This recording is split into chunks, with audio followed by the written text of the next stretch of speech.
पाकिस्तानी कलाकार दहशतवादी नाहीत, अभिनेता सलमान खाननं केलं पाक कलाकारांचं समर्थन.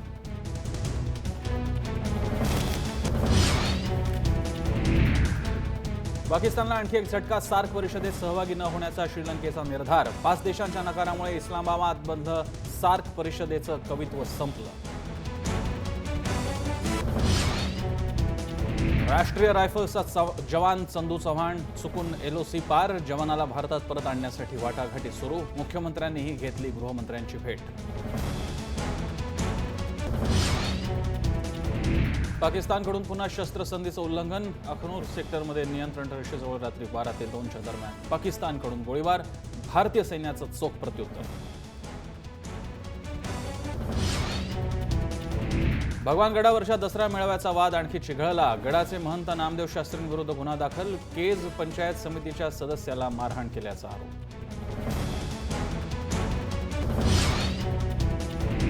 मराठा आरक्षणाबाबतची सुनावणी आता 13 ऑक्टोबरला. राज्य सरकारसह प्रत्येक याचिकाकर्त्याला भूमिका मांडण्याच्या हायकोर्टाच्या सूचना. प्रेमाचं प्रतीक असणाऱ्या ताजमहाल समोरच प्रेमी युगुलाची आत्महत्या. आत्महत्येपूर्वी ताजमहाल समोर दोघांनी काढला सेल्फी. दोघंही महाराष्ट्रातले रहिवासी.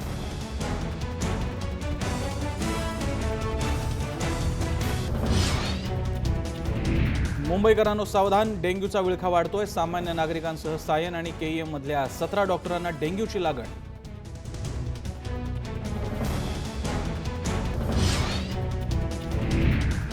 रस्त्यांच्या कामावरून युतीमध्ये झुंपली. कल्याण डोंबिवली महापालिकेतील रस्ते कामांना राज्य सरकारकडून स्थगिती. महासभेत शिवसेना नगरसेवक आक्रमक.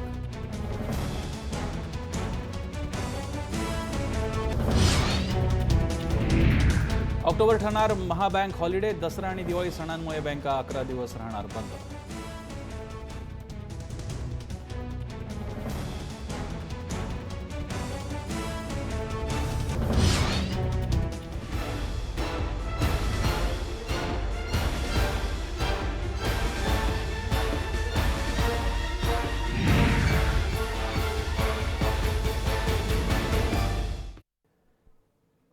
नमस्कार, मी प्रसन्न जोशी. आपण पाहताय लक्षवेधी जय महाराष्ट्रवर. गेले 2 महिने मराठा समाजाचे भव्य दिव्य आणि लाखोंचे मोर्चे महाराष्ट्र गाजवून सोडतायत. नुसतं महाराष्ट्र नाही तर बातम्या आता 7 समुद्रा पार गेलेल्या आहेत आणि काही ठिकाणी तर मराठा बांधवांनी परदेशात सुद्धा हे मोर्चे काढण्याचा प्रयत्न केलाय. या मोर्चांमुळे महाराष्ट्र ढवळून निघालेला आहे. कारण महाराष्ट्राच्या लोकसंख्येत 30-32-35% जी एक साधारणपणे आकडेवारी मांडली जाते, तेवढा मोठा समाजातला हा एक मोठा भाग एकत्रित होऊन समोर येतोय. एक जात म्हणून, एक समाज म्हणून मोर्चे काढतोय आणि मागण्या मांडू पाहतोय. आणि ती मांडणी करण्याची पद्धत इतकी एक वेगळ्या पातळीची आहे, छान आहे, चांगली आहे, लोकशाहीला समर्थक आहे. कारण हे लाखोंचे मोर्चे मूक मोर्चे आहेत आणि या मूक मोर्चाचं आक्रंदन, त्याचा आक्रोश हा लोकांना समाजाला हा आक्रोश लोकांपर्यंत पोहोचलाय का, शासनापर्यंत पोहोचलाय का, याचं अजून तरी आपल्याला कुठलंही थेट चित्र बघायला मिळालेलं नसलं तरी सुद्धा या मोर्चाचे दूरगामी परिणाम खुद्द मराठा समाजात, खुद्द मराठा राजकारणात, महाराष्ट्राच्या राजकारणात होणार हे निश्चित आहेत. त्याचे विविध पदर कंगोरे काय असणार आहेत ते धुंडाळण्याचा प्रयत्न आपण या चर्चेतून करणार आहोत. आपल्यासोबत मान्यवर आहेत. माझ्यासोबत इथे स्टुडिओमध्ये आहेत अर्जुन डांगळे सर, रिपब्लिकन नेते आहेत, रिपब्लिकन चळवळीत अनेक वर्ष घालवलेली आहेत. आपल्यासोबत ते विश्लेषण करतील. याचप्रमाणे मराठा समाजाची आणि मराठा मोर्चांची बाजू मांडण्यासाठी मराठा मोर्चा आयोजकांपैकी एक असणारे विकास पासलकर, संभाजी ब्रिगेडचे केंद्रीय निरीक्षक, त्यांचंही स्वागत. याशिवाय थोड्याच वेळात आपल्यासोबत मधू चव्हाण असतील, भाजपचे प्रवक्ते, आणि सध्या आपल्यासोबत आहेत नवाब मलिक, राष्ट्रवादी काँग्रेसचे मुख्य प्रवक्ते, तसंच प्रताप थोरात, ज्येष्ठ राजकीय पत्रकार. सगळ्यांचं स्वागत. मी पहिल्यांदा डांगळे सरांपासून सुरुवात करेन. वयाच्या क्रमाने मी साधारणपणे घेतोय. डांगळे सर, या सगळ्या मोर्चांकडे पाहता एक तर पहिली गोष्ट आपण सगळे स्वागत करतोय इतक्या लोकशाही मार्गाने. म्हणजे दुर्दैवाने तिकडे जाट, गुज्जर, पटेलांच्या आंदोलनाची उदाहरणं पाहता मराठा समाजानं देशासमोर एक उदाहरण दिलेलं आहे. पण हा झाला मोर्चाच्या एका वैशिष्ट्याचा भाग. ही जी मांडणी आता होऊ घातलेली आहे, याचे पडसाद तुम्हाला विविध पातळीवर कसे वाटतात? नाही, एक तर पहिल्यांदा तुम्ही म्हटल्याप्रमाणे ह्या मोर्चाचं आपण सगळ्यांनी स्वागतच केलेलं आहे. आम्ही देखील केलेलं आहे. त्यातल्या ज्या मागण्या आहेत, साधारणतः सगळ्यांना आता माहीत झालेलं आहे की आरक्षणाच्या संदर्भातली असेल, कोपर्डीच्या त्या आरोपींना फाशीची शिक्षा देण्याबाबत याच्याबद्दल काही दुमत नाही, पण दुरुस्ती ॲट्रॉसिटीच्या संदर्भात जी आहे त्या बाबतीत जी सुधारणा करायची म्हणतात, काय तर दुरुपयोग होत असेल तर आम्ही म्हणतो दुरुपयोग होत असेल तर आपण बसून, पण नेमकं काय करायचं हे अजून काय समोर आलेलं नाही. आणि ते जर समोर आलं आणि जर योग्य असेल आणि खरोखर समाजामध्ये त्याच्यामुळे कोणावर अत्याचार होत असेल, त्याचा हे होत असेल तर त्याचा नक्कीच विचार केला जाईल. परंतु एकतर त्या कोपर्डीच्या बलात्काराचा आणि ॲट्रॉसिटी ॲक्टचा काही संबंध नाही आहे. परंतु या निमित्ताने का होईना आज शेतीमालाच्या भावाचा प्रश्न आहे, विद्यार्थ्यांच्या नोकरीचा प्रश्न आहे, त्यांच्या शिक्षणाचा प्रश्न आहे, हे सगळ्यांशी आम्ही सहमत आहोत. उलट मला वाटतं मराठा समाज आणि दलित समाज जर इतिहास पाहिला, शाहू महाराजांनी जे केलं, सयाजीराव गायकवाड होते त्यांचे पासून बाबासाहेबांच्या पाठीशी ते उभे राहिले आणि नंतर संयुक्त महाराष्ट्राच्या चळवळीत मराठा समाज म्हणजे तो शेतकरी कामगार पक्षात असेल, कम्युनिस्ट पक्षात असेल, इतर निरनिराळ्या याच्यामध्ये असेल, समाजवादी आणि रिपब्लिकन, असं एक मोठं आंदोलन म्हणजे दोन्ही समाजाने मिळून, गिरणी कामगार होते मराठा समाजाचे, दोघांनी मिळून एक संयुक्त महाराष्ट्राची स्थापना केलेली आणि एक संयुक्त महाराष्ट्रामध्ये या संबंध यांना न्याय मिळावा आणि मराठा समाज हा एक डॉमिनंट म्हणजे मोठ्या भावाप्रमाणे त्याला मानलं जातं एक समाजामध्ये, एक संख्येने जास्त. शिवाजी महाराजांनी जी स्थापना केली स्वराज्याची त्याचा एक अंश, तर त्याला मानणारा वर्ग, बाबासाहेबांना मानणारा वर्ग हा कुठेतरी सुसंवाद राहायला पाहिजे. फक्त मोर्चाच्या निमित्ताने आमची एवढीच साधी माफक अपेक्षा आहे की जातीय वातावरण, तणाव आणि दलितांच्या बद्दल जो आता उदाहरणार्थ मी अनेकदा सांगितलेलं आहे की तरुण विद्यार्थ्यांना भीतीही वाटते की मराठा समाजामध्ये अनेक म्हणजे पुरोगामी याची परंपरा आहे, म्हणजे अगदी ते मान्य करतो आपण, परंतु तरुण मुलांमध्ये समजा दलितामुळे आपल्याला नोकऱ्या मिळत नाहीत, त्यांना कमी मार्क असून हे जर ते आता तरुण विद्यार्थी त्यांच्या मनात भरवलं तर महाराष्ट्राच्या राजकारणात एक दुर्गामी परिणाम चांगल्या अर्थाने व्हावेत, परिवर्तनाच्या दिशेने व्हावेत. परंतु त्याच्यात परत एक कशी जी जातीय मनोवृत्ती किंवा हे करण्याकरता मला वाटतं ते टाळलं तर मराठा समाजाच्या जो मुकमोर्चा नेतात त्याला आम्ही 100% पाठवू. मी पासलकरांकडे येतो. दरम्यान आपल्यासोबत आता मधू चव्हाण होताना मला दिसत आहेत. थोड्याच वेळात आपल्यासोबत ते लाईव्ह असतील. भाजपचे प्रवक्ते मधुजी चव्हाण सर आणि राष्ट्रवादीचे नवाब मलिक तर आहेतच. मी पासलकरांकडे जातोय. पासलकरजी, अर्जुन डांगेने जो मुद्दा सुरू केलेला आहे हे खरं आहे की मोर्चामध्ये कोणत्याही जातीवादी घोषणा नाहीत? हे खरं आहे की मोर्चामध्ये कोणतेही उस्कावणारी भाषणं नाहीत? पण हेही खरं आहे की मोर्चाशी संबंधित आणि मोर्चात भाग घेणारी मंडळी फेसबुकवरती त्यांचे जे साधारणपणे मेसेजेस असतात, एक छोटासा मेसेज थोडक्यात मी तुम्हाला सांगतो. अमुक एका व्यक्तीचा आजोबा असतो, त्याला 50,000 पगार, वडिलांना 60,000 पगार, आईला पगार आणि मला 40% तरी सुद्धा माझं त्या व्यक्तीचं ऍडमिशन. माझा आजोबा शेतकरी, माझ्या वडिलाकडे 20-30 हजार रुपये येतात, माझी आई घरातच काम करते, मला 90% पण मला ऍडमिशन नाही. आणि तिकडे फेसबुकवरती लोगो मात्र असतो मराठा क्रांती मोर्चाचा. आणि मी तुम्हाला अशी 10 अकाउंट दाखवू शकतो अगदी उघडपणे, आणि ती कोणी RSSची नाहीयेत, ती मराठा मोर्चात सामील होणाऱ्या पोरांची आहे. ही जी भावना आहे त्यामुळे होतंय असं की मराठा मोर्चाचा एक चेहरा आहे आणि तो उघडपणे दिसतोय, तुम्ही पण तो मांडताय, पण दुसराही हा चेहरा आहे. त्या दृष्टीने आम्हाला सांगा की नेमक्या मनात खतखततं काय मराठा तरुणाच्या आणि मराठा समाजाच्या मनात? नाही, काय आहे की आपण अकाउंटच्या संदर्भामध्ये फेसबुक आणि व्हॉट्सअप किंवा ट्विटरच्या माध्यमातून आपण जे तरुणांच्या ज्या प्रतिक्रिया येतात त्या 100% त्या खऱ्या आहेत असंही नाहीये. कारण फेसबुकवरती आपण अनेक अकाउंट पाहतो, अनेक अकाउंट ही बोगस असतात.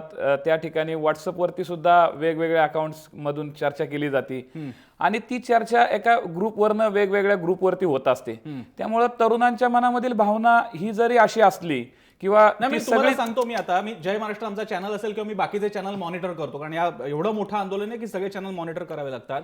मी आंदोलनातल्या मुला मुलींचे घेतलेले इंटरव्ह्यू सुद्धा आपण युट्यूबवरती काढून दाखवू शकतो. ती मुलगी म्हणते मराठ्यांच्या पोरापोरींनी काही नोकऱ्या करायच्याच नाहीत का, आम्हाला नाही का अपेक्षा प्रमोशन्स मिळावी, आमचे वडील हवालदार राहतात, दुसरा कोणीतरी सिनियर PI होऊन जातो. ही भावना आहे, मी बाईट तुम्हाला दाखवू शकतो. नाही 100% तुमचं हे आहे का तसं? नाही, काय आहे माहितीये का की शेवटी आज नुसता हा प्रश्न नाहीये तर अनेक प्रश्न आहेत आणि अनेक वर्षाची ही खतखत आहे की लोकांमध्ये 30-40 वर्ष शेतकरी कुटुंबामध्ये राहिले, शेतकऱ्यांच्या आत्महत्या होतात, हे अनेक विषय आहेत. आणि मुलांना मुलांचं हे वेगळं मन असतं. हे शाळा कॉलेजेसमध्ये ऍडमिशन जाताना त्यांना जो काही थोडाफार त्या ठिकाणी होत असेल, परंतु प्रबोधनाच्या माध्यमातून गेल्या 25-30 वर्षामध्ये आम्ही महाराष्ट्रामध्ये सोशल इंजिनिअरिंग अतिशय चांगल्या पद्धतीने गुंपलेलं आहे.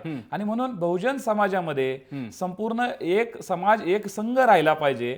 फुले शाहू आंबेडकर, छत्रपती शिवाजी महाराजांचा इतिहास हा आम्ही खऱ्या अर्थाने तरुणांपर्यंत पोहोचवलेला आहे. आणि तो आमचा प्रामाणिक प्रयत्न आहे. कुठल्याही समाजामध्ये तेढ निर्माण होणार नाही. या मोर्चाच्या माध्यमातून मी आपल्याला सांगू इच्छितो की आज आपण पाहत असाल की हा जगासमोर एक वेगळा आदर्श निर्माण करत असताना कुठल्याही पद्धतीने कुठेही तरुण मोर्चामध्ये येत असताना कुठेही अनबॅलन्स होणार नाहीये. या सूचना, मार्गदर्शन ही एक प्रक्रिया आहे आणि याच्यामध्ये समाजातील तरुण मुलांनी विशेषतः सहभाग दिलेला आहे. आता तुम्ही 100% समाजातली सगळीच मुलं बदलतील असं नाहीये, परंतु बदलाची ही प्रक्रिया ही 100% आहे.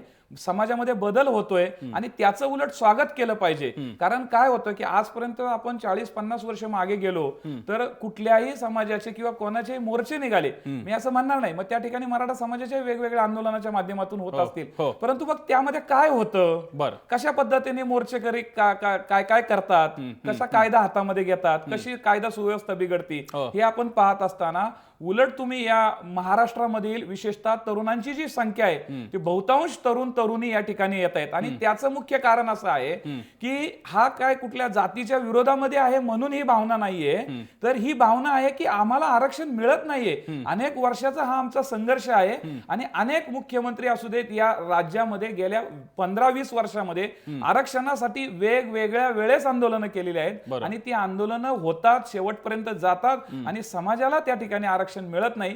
ही खऱ्या अर्थाने खतखते तरुणांच्या ठीक आहे. आपण बाकीचे मुद्दे घेऊन मला पासलकरांकडे यायचंय. थोरात सर पण आहेत, पण पहिल्यांदा मी एक थोरातांकडे सगळ्यात शेवटी यासाठी येणार आहे म्हणजे ते सगळे मुद्दे घेऊन एक त्यांचं विश्लेषण मांडतील. मी नवाब मलिकांकडे चाललोय. नवाब मलिकजी, हे सगळं होत असताना राष्ट्रवादी काँग्रेसच्या सुप्रियाताई सुळे असतील किंवा शरद पवार साहेब असतील, हे म्हणतात लवकरात लवकर मराठा आरक्षण द्या. मुद्दा असा आहे की अशी मी म्हणजे काल फेसबुकवरती सुप्रिया सुळेंच्या कालच्या भाषणानंतर एक बातमी फिरते आणि ती छापून आलेल्या बातमीचं कात्रण फिरतंय, ज्याच्यामध्ये सुप्रियाताई म्हणतात मराठा समाजाला आरक्षणाची गरज नाही. इतकंच नाही, शरद पवार साहेब अगदी आत्तापर्यंत सत्तांतर होईपर्यंत सवर्णांना आरक्षण, आर्थिक निकषावर आरक्षण अशीच भाषा करत होते. मराठा आरक्षण हे 2 शब्द शरद पवारांनी गेल्या 10 वर्षात कधी म्हटलेले आहेत मला त्याचं कात्रण तुम्ही दाखवा नवाब मलिकजी. मला आता सांगा, मराठा समाजाच्या या मोर्चाच्या खांद्यावरती राष्ट्रवादी स्वतःचं राजकारण पुढे नेते का? मी जोशी साहेब, तुमची सगळी माहिती चुकीची आहे. बरं, 2004 साली जेव्हा निवडणुका हे लोकसभेची होत होती त्या काळामध्ये जेव्हा प्रचाराचा आम्ही शुभारंभ केला नाशिकमध्ये, त्या नाशिकच्या त्या मेळाव्यामध्ये मराठा आणि मुस्लिम समाजाला आरक्षण दिलं पाहिजे ही मागणी पक्षाच्या माध्यमातून समोर आली. त्या अगोदर 1 दिवस अगोदर आमची कार्यकारिणीची बैठक होती, त्याची चर्चा झाली आणि 2004 सालापासून ही भूमिका पक्षाची होती आणि वारंवार पक्षाच्या माध्यमातून मराठा समाजासोबत मुस्लिम समाजाला आरक्षण दिलं पाहिजे ही पक्षाने भूमिका स्वीकारली. इतर लोकांनी आंदोलनं केली, इतर लोकांची पण मागणी होती आणि नंतरच्या तुम्ही सांगताय सत्तांतर होत असताना निर्णय झाला. शेवटी हा निर्णय झालेला आहे. म्हणजे सुप्रियाताई बोलते की मराठा समाजाला आरक्षणाची गरज नाही, तुम्ही सांगताय की पवार साहेब यापूर्वी कधी बोलत नव्हते. पवार साहेब आरक्षणाबद्दल बोलत होते, पण ते म्हणत होते सवर्ण समाजाचे सुद्धा प्रश्न समजून घ्या आणि त्यांना आरक्षणाचं बघा. मराठा आरक्षण हा जसा आज शब्द उघडपणे बोलला जातो. नाही, मी तुम्हाला बोलतोय, मी स्वतः भाषण केली नाशिक मध्ये. मी त्या भाषणामध्ये मुस्लिम आणि मराठ्यांना आरक्षण दिलं पाहिजे मी स्वतः वक्ता होतो. त्या विषयावर आमच्या पक्षाच्या अंतर्गत कार्यकारिणीमध्ये चर्चा झाली आणि तुम्ही सांगता आज आम्ही सांगतो असं नाही. बरं, सुरुवातीपासून आमची भूमिका होती, पण हे आरक्षण देत असताना इतर समाजाचे जे आरक्षण आहे, ओबीसीचे जे घटक आहेत त्यांना हात न लावता वेगळं घटक निर्माण करून आरक्षण द्या हे आमची पक्षाची पहिलेपासून भूमिका होती. आज आम्ही नव्याने याच्यात उड्या मारतो असं नाही. काही लोकांना आरक्षण देणं हे योग्य नाही अशी पण भूमिका लोकांची होती. आम्ही आरक्षणावर विश्वास करत नाही. हम्म. आता मोठे मोठे मोर्चे निघू लागले तर लोक आता त्यांची भूमिका बदलते, बरं पण आमची भूमिका अजिबात बदललेली नाही. बरं. सुरुवातीपासून मराठा मुस्लिम आरक्षणाला हम्म. आम्ही सुरुवात मागणी केली, हम्म. मागणीला दुजोरा दिला आणि आमची भूमिका गेली 10 वर्षापासून तीच आहे, त्याच्यात काही बदल होत नाही. ठीक आहे. तुम्ही आमच्यासोबत राज मलिकजी. मी मधू चव्हाणांकडे जातोय. मधू चव्हाणजी, 2-3 मुद्दे घेऊन तुमच्याकडे यावं लागतंय. एक म्हणजे आता उघड स्पष्ट झालेले मराठा मोर्चाच्या काय मागण्या आहेत. मराठा आरक्षण, ॲट्रॉसिटी कायद्यामध्ये दुरुस्ती आणि शेतीच्या मालाला हमीभाव असे बाकीचे क्रमाने आहेत. पण सगळ्यात पहिली मागणी आहे मराठा समाजाला आरक्षण. मी चुकत नसेल तर पासलकर मला तुम्ही करेक्ट करा. पहिली मागणी हीच आहे की मराठा समाजाला आरक्षण ही सगळ्यात पहिली ठसठशीत मागणी आहे. एक्झॅक्टली. मधू चव्हाणजी, मुद्दा असा आहे की आता मागणी स्पष्टपणे आलेली आहे तुमच्यापर्यंत. सगळ्या पक्षांचं सहमती आहे. सगळे पक्ष म्हणतात आम्ही या मागणीच्या बरोबर आहोत. ओबीसीना धक्का न लावता आरक्षण द्या. मग घोडं अडलंय कुठे? आता चर्चा का नाही होते? आपली माहिती चुकीची आहे. मला असं वाटतं प्रसन्नाजी, चर्चा का होत नाहीये. चर्चा तर त्या ठिकाणी चाललेलीच आहे. हां. आता ज्या वेळेला ऑक्टोबर मध्ये आताचे मुख्यमंत्री सत्तेवर आले हो. त्यावेळेला मागच्या आघाडी शासनाने जो निर्णय घेतला होता तो कोर्टात निर्णय रद्दबातल झाला. त्याच्यानंतर राणे समितीची स्थापना झाली. राणे समितीने काही शिफारसी केल्या, अध्यादेश काढला गेला, तोही कोर्टामध्ये त्या ठिकाणी बाजूला केला गेला. त्याच्या अगोदर आघाडी शासनाच्या वेळेला बापट समिती केली होती. बापटांनी तर यांना काही देण्याची गरज नाही, हा प्रबुद्ध समाज आहे, श्रीमंत आहे, यांना काही देण्याची गरज नाही. खरं त्यावेळेच्या शासनाची चूक होती. कुठलीही कमिटी केली जाते त्याला टर्म्स ऑफ रेफरन्स दिल्या जातात की तुम्ही कुठल्या मुद्द्यावर विचार करा.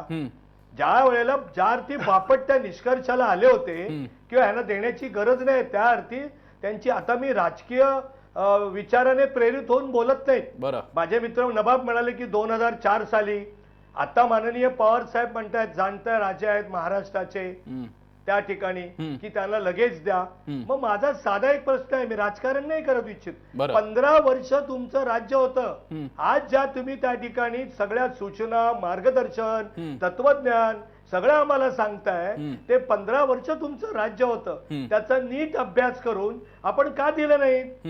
द्यायला पाहिजे होतं. कोपर्डीची घटना घडल्यानंतर शरद पवार साहेब सामान्य नेते नाहीत, या देशाचे नेते आहेत, केवळ महाराष्ट्राचे नेते नाहीत.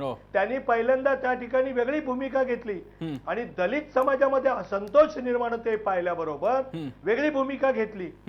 मुद्दा असा आहे की आता तावडेंच्या माननीय तावडेंच्या नेतृत्वाखाली जी कमिटी झाली आहे त्याच्या ठिकाणी जवळजवळ आता आम्ही कोर्टामधून त्या ठिकाणी तोंड पोळल्यानंतर काही त्रुटी राहिल्यामुळे मागच्या सरकारच्या राहिल्या होत्या आणि अनेक राहिल्या होत्या, त्या जवळजवळ छत्रपती शिवाजी महाराजांच्या काळापासून आजपर्यंत 70 ते 76 असे मुद्दे काढलेले आहेत की ज्याचा त्या ठिकाणी मांडणी कोर्टासमोर केली जाईल आणि आर्थिक त्या ठिकाणी मराठा समाजाला सवलती दिल्याच पाहिजेत.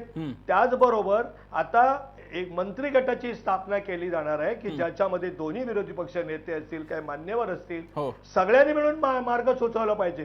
कारण सुप्रीम कोर्टाचा निर्णय आहे की 50% वर आरक्षण देता कामा नये आणि भारतीय जनता पक्षाची भूमिका आहे की अन्य समाजाला जे आरक्षण दिलेलं आहे घटनेने त्याला हात न लावता आज जो लाखो समाजाचा मराठा समाजाचा आक्रोश आहे, अतिशय जगात अभूतपूर्व अशा तऱ्हेचं आंदोलन आहे, त्यांची मागणी न्याय्य आहे की हो? बरं. आता ज्या कुजबुजी किंवा तुम्ही व्हॉट्सअप किंवा काहीतरी SMS सांगितलेत त्यात भारतीय जनता पार्टी सहमत आहे की नाही हा मुद्दा आपण बाजूला ठेवू.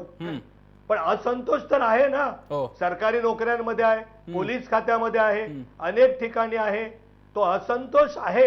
आता या असंतोषाला निचरा हा जाती जातीत वैमनस्य न निर्माण करता सामंजस्याने कसा करता येईल, घटनेमध्ये दुरुस्ती करावी लागेल. किंवा तामिळनाडू पॅटर्न मध्ये 60-62% पर्यंत आरक्षण गेलं तरी चालेल, त्याचा विचार केलाच पाहिजे की. ठीक आहे, ठीक आहे. परंतु काँग्रेस आणि एनसीपीला आता फार मोठं त्या ठिकाणी आता लवकर करा, लवकर करा, लवकर करा, लवकर करा हे सांगण्याचा नैतिक अधिकार अजिबात नाही.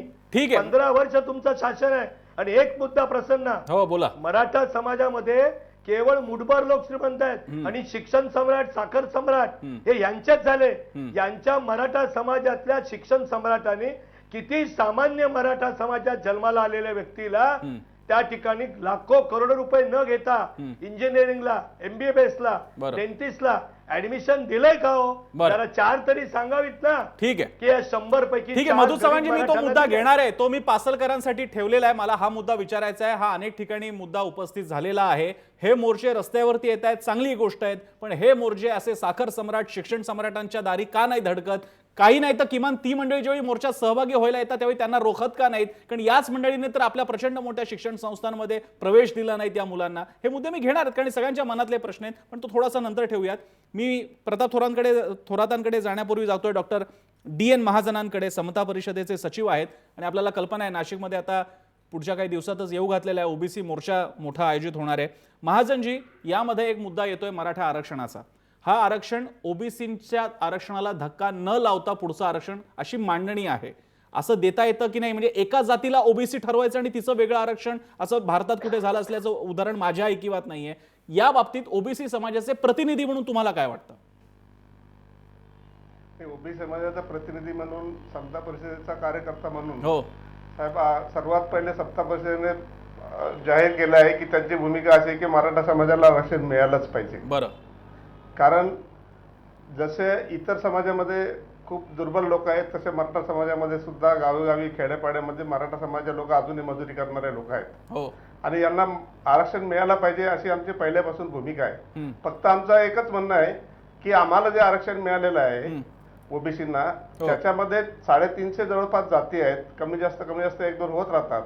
एवढ्या सर्व लोकांना जे ओबीसीचं आरक्षण दिलेलं आहे 27%, त्याला धक्का न लावता तुम्ही मराठा समाजाला आरक्षण द्या. आणि त्याला सर्वात पहिले तर मला वाटतं महाराष्ट्रामध्ये आम्ही सर्वात पहिले त्याला साथ दिली की तुम्ही मराठ्यांना हे द्या, आरक्षण द्या, असं समता परिषदेनं जाहीर केलंय पूर्वी.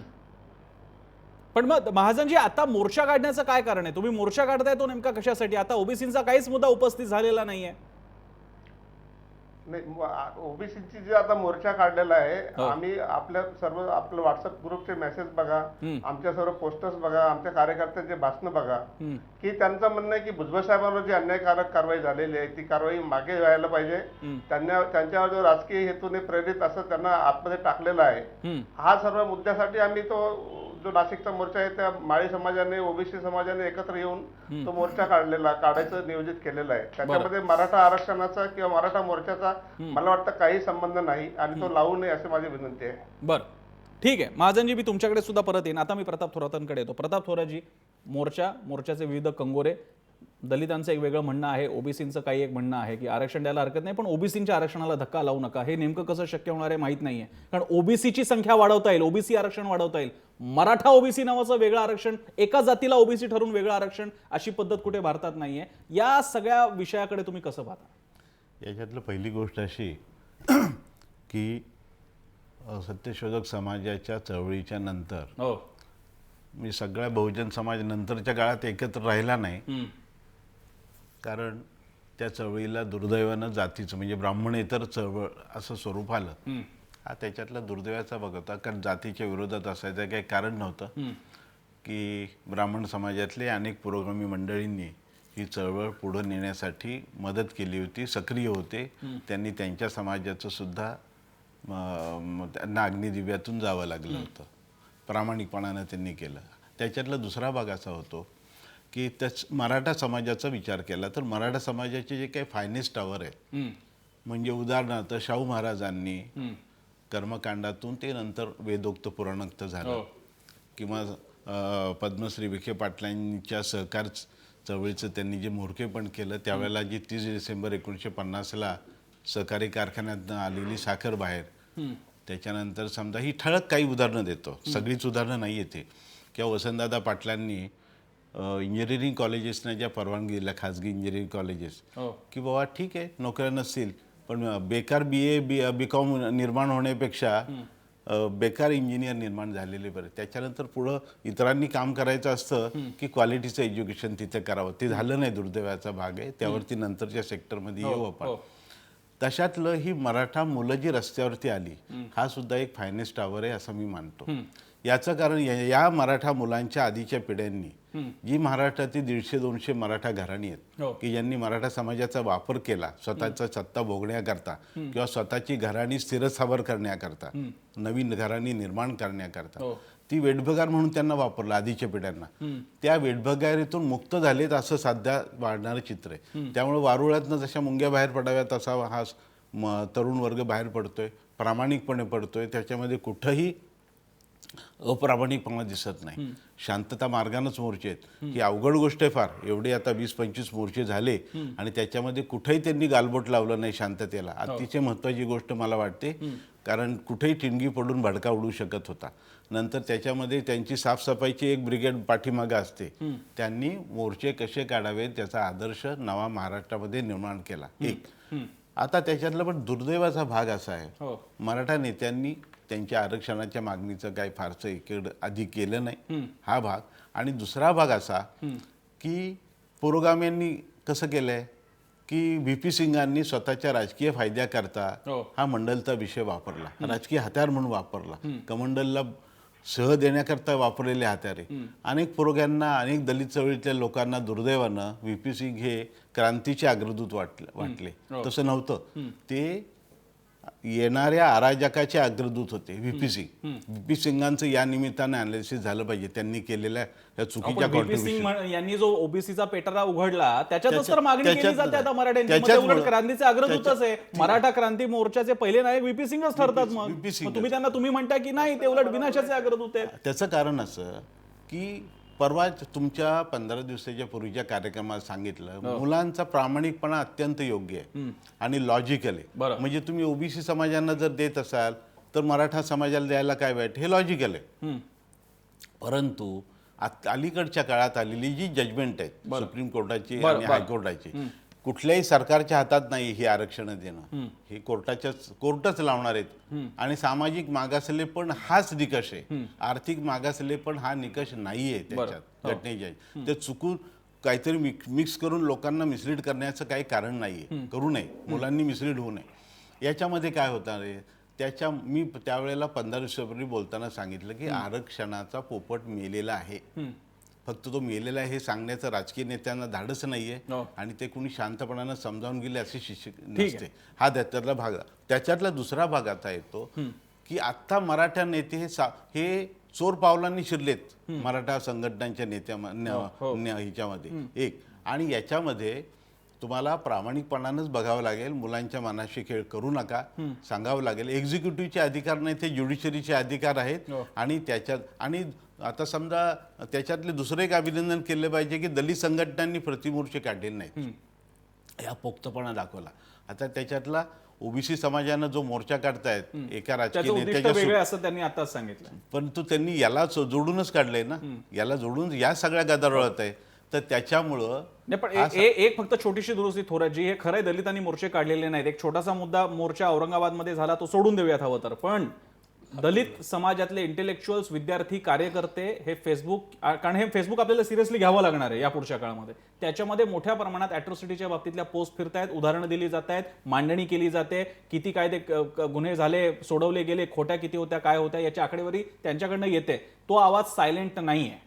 त्यामुळे त्यांचाही मूक असला तरी तो फेसबुकवर आक्रोश चालू आहे. लोकशाहीमध्ये ती व्यक्त व्हावं ना, एक्सप्रेशन व्हावं, त्यात काय गैर काय नाही. परंतु आरक्षणाचा विषय म्हणून मगाशी आपण सध्या रस्त्यावरती क्लॅश नाही, ह्याचं आपण स्वागतच. चांगली गोष्ट आहे. दुसरी गोष्ट अशी, परवा सोलापूरच्या मोर्चामध्ये ती मराठा समाजातली मुलगी म्हणाली की त्यांनी आंबेडकरांच्या पुतळ्याला फुलं वाहिली. त्यावेळेला विचारलं अँकरने की तू असं कसं केलं. ते बोलले त्या मुलीचं वाक्य कुणी पडवलेलं वाक्य नाहीये आणि चांगली सामाजिक ऐक्याच्या दृष्टीने गोष्ट आहे. ती म्हणाली मुलगी की आम्ही जशा शिवरायाच्या लेखी आहोत तशा भीमरायाच्या पण लेखी आहोत. हे जे वाक्य आहे ना, ही तरुण पिढीमध्ये असलेली हा जो पोक्तपणा किंवा हा ऐक्यपणे समंजसपणा, याचं स्वागत करायला पाहिजे. चांगल्या गोष्टी. मी पासलकरांकडे पुन्हा येण्यापूर्वी मी नवाब मलिकांकडे जातो, कारण नवाब मलिकांना आपल्याला लवकर त्यांना बहुधा पुढे जायचं असेल म्हणून मी त्यांच्याकडे येतो. नवाब मलिकजी, मगाशी मधू चव्हाणांनी विचारलेला प्रश्न होता, थोडासा तो उगाळून जुना झालेला प्रश्न आहे, पण तरी सुद्धा आज शरद पवार साहेब, राष्ट्रवादी किंवा काँग्रेस मराठा आरक्षणासाठी आग्रही आहेत आणि धडपड दाखवत आहेत, नारायण राणे वक्तव्य करतायत, पवार साहेब करतायत. पण मग मराठा समाजाची जर का तुम्हीच म्हणाला तसं 2004 पासून जर का जाणीव होती मराठा समाजाच्या स्थितीची, तर आरक्षणासाठीचा भक्कम पाठपुरावा तेव्हापासून का नाही झाला? 3 आयोग तुमच्या काळात नेमले गेले, त्यांना यश का नाही आलं? नाही, असं आहे की 2004 नंतर बापट आयोग असेल, राणे समिती असेल, हे सगळे प्रयत्न करून शेवटी अहवाल मागवून स्पेशल बॅकवर्ड क्लास म्हणजे आर्थिक मागासलेला वर्ग या व्याख्यात दोन्ही बसत आहे. सच्चर कमिटीचा अहवाल, महमूदुर रहमान कमिटीचा अहवाल आणि राणे समितीचा अहवाल याच्या आधारावर हे सगळे निर्णय झालेले आहेत. आता मधु चव्हाण सांगत होते सुप्रीम कोर्टाने रद्द केलं, हायकोर्टाने रद्द केलं. चुकीची माहिती मधु चव्हाण साहेब देत आहे. हायकोर्टामध्ये सुनावणी अजून सुरू आहे. हायकोर्टामध्ये पहिला निर्णय देत असताना मुस्लिम समाजातला शिक्षणाबाबतचं आरक्षण तुम्ही लागू करा असा निकाल आला. उरलेला विषय आता हे म्हणजे त्याच्यावर कुठलाही निर्णय आलेला नाही. बरं, सरकार 2 वर्ष त्याला नीट पाठपुरावा करत नाही. जे निर्णय ज्याच्या बाबतीत काही पॉझिटिव्ह डिसिजन आले त्याची अंमलबजावणी हा सरकार करत नाही. म्हणजे सांगता की कोर्टामुळे होत नाही. कोर्टाने दिलेले आदेश हे सरकार पाळते काय? असं आहे की एकंदरीत हा विचारधारेचा प्रश्न आहे. शेवटी भाजपची विचारधारा या सगळ्या आरक्षणाच्या विरोधात आहे. आता सध्याचे मुख्यमंत्री जेव्हा आम्ही निर्णय घेत होतो त्याच्या आधीपासून बोलत होते हे टिकणार नाही. यांचीच माणसं कोर्टात केली. नीट पाठपुरावा करत नाही. कोर्टाने आदेश दिले त्याची अंमलबजावणी होत नाही. बरं, सुप्रीम कोर्टचा कुठला निकाल आलेला नाही. हायकोर्टचा कुठलाही निकाल आलेला नाही. अजून हा खटला हायकोर्टात सुरू आहे. 13 तारीख देण्यात आलेली आहे. ठीक आहे. पण भाजपची लोक कुठेतरी खोटी माहिती देऊन ठीक आहे, मी तो मुद्दा विचारतो. एक नवा मलिकजी, तुम्ही जाण्यापूर्वी मला दिशाभूल करताय काय मधु चव्हाण काय मला म्हणताय? उत्तर प्रसन्न मला बोलायचं याच्यावर. बरं बोला, कारण त्यांना जायचंय. बोला बिल्ली हात चली क्या बोला मधु चव्हाणजी बोला, काय मला म्हणताय? सांगताय की नवाबजींना सांगताय? हा, तुम्हाला विचारतोय, तुम्हाला काहीतरी टिप्पणी करायची करा. नाही, मुद्दा असा आहे की आमचं सरकार ऑक्टोबर मध्ये आल्यानंतर कोर्टाने कोणाचा अध्यादेश बाजूला केला?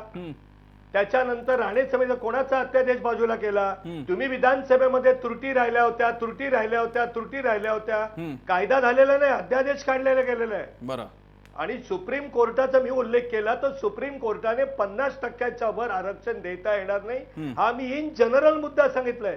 मराठा आरक्षणाबद्दल कुठली केस सुप्रीम कोर्टात नाही आहे हे नवाबजी तुमचं म्हणणं मान्य आहे. तुम्ही आमच्या 2 वर्षाचा हिशोब विचारता तर या चर्चेला एक सामाजिक वळण देऊया, राजकीय नका देऊ. ठीक आहे. 12 वर्ष तुम्ही का नाही केलं? तुम्हाला त्रुटी माहित होत्या, तुम्हाला कायदा माहित होता, केंद्रातली आणि महाराष्ट्रातली सत्ता तुमच्या हातात होती. सगळे पुरावे गोळा करून कायदा करून सक्षम असा कायदा करून मराठ्यांना न्याय का दिला नाही? आमचं 15 वर्षाचा सगळं उठसूट तुम्ही विचारताय. हे तुमच्यासारख्या सम्यक विचार करणाऱ्या प्रवक्त्यांनी हे बरोबर नाही असं मला वाटतंय. नाही, असं आहे की मधुजी तुम्ही जे चुकीची माहिती देताय ते दुरुस्त करणं माझी जबाबदारी. आता तुम्हीच विचारताय सुप्रीम कोर्टचा कुठलाही निकाल नाही, हायकोर्ट अंतिम निकाल आलेला मराठा आरक्षणाबद्दलचा उल्लेखच केला नाही. नाही, अंतिम निकाल आलेला नाही. खटला सुरू आहे. जे त्याच्यात अंतिम निकाल आला अध्यादेश बाजूला का केला गेला? ऐका ना मधुजी, तुम्ही ऐकत नाही. जे अंतरिम निकाल आला होता त्याच्यात मुस्लिम समाजाला शिक्षणापुरता आरक्षण लागू करा हा निकाल हायकोर्टाचा. हायकोर्टाचा निकाल असताना तो 2 वर्ष तुम्ही लागू करत नाही. उमेराम बगल में चोरी तुमची इच्छाच नाहीये. इच्छाच नाहीये. धर्माच्या आम्ही जे आधारावर निर्णय दिलेला आहे त्या बाबतीत हायकोर्टाने आदेश देऊ नये. तुम्ही अर्धवट का नाही सुरुवात तरी करा. म्हणजे तुम्हाला जे फडणवीस बोलत होते ते सगळं आता समोर येत आहे ना. उमेराम बगल में चोरी. तुम्ही पंजाब फ्रॉड बघा, आरक्षणाच्या विरोधात आहे. तुम्ही तर दलितांच्या आरक्षणाच्या विरोधात आहे. तुम्ही तर ओबीसीच्या आरक्षणाच्या विरोधात आहे. गोलवलकर गुरुजीची पुस्तक वाचली तर देशात आरक्षण संपून टाका असे बोलणारी मंडळी आहे. दलितांचे आरक्षण रद्द करा असे तुमची विचारधारा आहे. तुम्ही काय सांगताय? आता हे मोर्चे निघताय घाबरून काहीतरी बोलत राहताय मधुजी. राजकीय बोलू नका. तुमचे विचारधारा नवाब मलिकजी विरोधी आहे. आम्ही पुस्तक तुम्हाला समोर ठेवून बोलू. धर्माच्या विरोधात नाहीये. नाही, नवाब मलिकजी, आक्रोश तुमच्या अंगाशी येणार. नवाब मलिकजी, भाजप घाबरून जात असेलही प्रश्न असा आहे की काँग्रेस किंवा राष्ट्रवादीचे मराठा नेतृत्व तरी या मोर्चाने स्वतःचा चेहरा म्हणून कोणालाही स्वीकारलं नाही. इतकी वर्ष आपण बघत होतो मराठा स्ट्रॉंगमॅन म्हणून शरद पवारांचं वर्णन व्हायचं, पण या मराठा मोर्चाने कधी त्यांचे बोर्ड लावले नाहीत का, त्यांच्या नावाच्या घोषणा दिलेल्या नाहीयेत. प्रस्थापित काँग्रेस राष्ट्रवादीतल्या मराठा नेतृत्वाला हा मराठा मोर्चा समाज किंमत देत नाहीये किंवा त्यांना स्वतःचं नेतृत्व मानत नाहीये, हा तुम्हाला घाबरवणारा प्रकार नाही का वाटत? मी राष्ट्रवादी काँग्रेस म्हणून विचारतोय. असं आहे प्रसन्नजी, कुठेतरी मुख्यमंत्री हे बोलताय प्रस्थापितांच्या विरोधात विस्थापितांचा मोर्चा, हा वाक्य कोणाचा आहे? मुख्यमंत्र्यांचं आहे. मुख्यमंत्र्यांचा. हे कुठेतरी चित्र रंगवत आहे. हे चांगलं आहे. ते खरं आहे की नाही? ते चित्र खरं आहे की नाही? चांगलं आहे. जरा ऐका ना, हे चांगलं आहे की या पक्षीय राजकारण या मोर्चेमध्ये नाही. पक्षीय राजकारण इथे नाही. तुम्ही या मोर्चेच्या पूर्वी संपूर्ण देशातला, महाराष्ट्रातला जे मीडिया आहे, राष्ट्रवादी म्हणजे मराठ्यांचा पक्ष, गेली 15 वर्ष आमच्यावर तुम्ही ठपकाच ठेवत होते ना. ही चर्चा कोण करत होतं? आम्ही कधी बोललो नाही. प्रत्येक पत्रकार या महाराष्ट्रातला राष्ट्रवादी म्हणजे मराठ्यांचा पक्ष बोलत होते. आता मराठा एकजूट झाला, तुम्ही काहीतरी वेगळी चर्चा आणताय. आम्ही कुठल्या जातीच्या आधारावर, धर्माच्या आधारावर राजकारण करत नाही. आम्ही शाहू फुले, आंबेडकर, शिवाजी महाराज यांच्या विचाराने आमचं राजकारण आहे. समतावादी राजकारण आहे. ही आमची खरी परिस्थिती आहे. ठीक आहे नवाब मलिकजी, मी आपल्या अभिव्यक्ती स्वातंत्र्याचा आदर करतो, पण जर का आपला तुम्ही म्हणताय तसं बरोबर आहे की तुमच्यावर ठपका ठेवण्यात आला, पण त्याची कारणं पण घडली. छगन भुजबळांना कारण नसताना उपमुख्यमंत्री पदावरनं काढलं, अजित पवारांना आणलं. त्यामुळे हा ठपका फक्त मीडियाने नाही लावला, बोलणारी बाकीची पण मंडळी असतात. मीडिया ते कॉइनेज लोकांकडनंच घेत असते. मीडिया आरसा असल्यामुळे रिफ्लेक्शन असतं, तेच दिसतं आरशामध्ये. हरकत नाही, पण मी आदर करतो तुम्ही जे म्हणता ते. आपण एक छोटासा ब्रेक घेणार आहोत. नवाब मलिक आता आपल्यासोबत नसणार आहेत, त्यांना पुढची कामं होती. आता एक पुढचा मुद्दा घेऊन जो मगाशी उपस्थित झाला होता, तो आपल्याला संभाजी ब्रिगेड म्हणजे मोर्चाच्या संयोजकांकडे घेऊन जायचा आहे. हे मोर्चे सामान्य मराठ्यांचे आहेत, हे जितकं खरं आहे त्याचप्रमाणे त्याच्यामध्ये प्रस्थापित मराठे सुद्धा दिसत आहेत, त्यामध्ये श्रीमंत मराठे सुद्धा दिसत आहेत आणि श्रीमंत मराठा नेते सुद्धा याच्यात सहभागी होत आहेत, भले ते मोर्चाच्या मागे असले तरी. हा नेमका काय विरोधाभास आहे? आणि ब्रेक नंतर तोही मुद्दा थोडासा विचारूयात. ब्रेक नंतर पाहत राहा जय महाराष्ट्र.